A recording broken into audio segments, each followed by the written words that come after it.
जी दोस्तों, इस वीडियो में हम बात करेंगे कि किस तरीके से हम एक्सेल के ज़रिए एक्सेल के अंदर से किसी वर्कबुक को जो है वो ईमेल कर सकते हैं। तो उसके लिए हमें एक्सेल जो है वो एक ऑप्शन प्रोवाइड करता है कि हम बहुत ही आसानी से जो है वो किसी भी फाइल को डायरेक्टली ईमेल कर सकते हैं। अगर आप आउटलुक जो माइक्रोसॉफ्ट का आउटलुक आता है वो इस्तेमाल करते हैं तो, वरना जीमेल याहू हॉटमेल वगैरह के लिए आपको इसको अटैच करना होगा। सिर्फ ये आउटलुक के लिए ऑप्शन है कि अगर आप आउटलुक के ऊपर आपकी आईडी बनी हुई है और आपने या अपनी आईडी को आउटलुक से जो है वो कनेक्ट किया हुआ है, आप आउटलुक यूज़ करते हैं ऑफिस वगैरह में, तो फिर आपको जो है वो बहुत ही ईजी आप एक्सेल की फ़ाइल को डायरेक्टली ईमेल कर सकते हैं।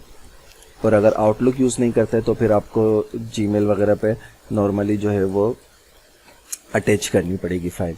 तो उसके लिए हमें करना क्या होता है कि हम फॉर एग्जांपल इस फाइल को अटैच करना चाहते हैं पूरी वर्कबुक को, तो फाइल में जाके हम यहाँ से शेयर में जाएंगे और शेयर में यहाँ पे हम आएंगे ईमेल के अंदर, और ईमेल में इसको हम कर देंगे सेंड एज अटैचमेंट या सेंड एज पीडीएफ। तो ये ऑटोमेटिकली पीडीएफ बना के इसको अटैच करके देगा। सेंड एज अटैचमेंट करेंगे तो ये इसी ओरिजिनल फाइल को अटैच करके दे देगा, ठीक है। और फैक्स वगैरह भी कर सकते हैं, एक्सपीएस भी दे सकते हैं, लेकिन ज़्यादातर फॉर्मेट जो है वो या तो ओरिजिनल फाइल के अटैचमेंट जाएंगे या पीडीएफ फाइल जाती है। तो हम सेंड एज अटैचमेंट करते हैं। तो ये मेरे पास आउटलुक को कह रहा है, मैं आउटलुक यूज़ नहीं करता, तो इसलिए मेरे पास ये एरर आ रहा है कि आप पहले आउटलुक पे जो है वो अपनी प्रोफाइल बना लें।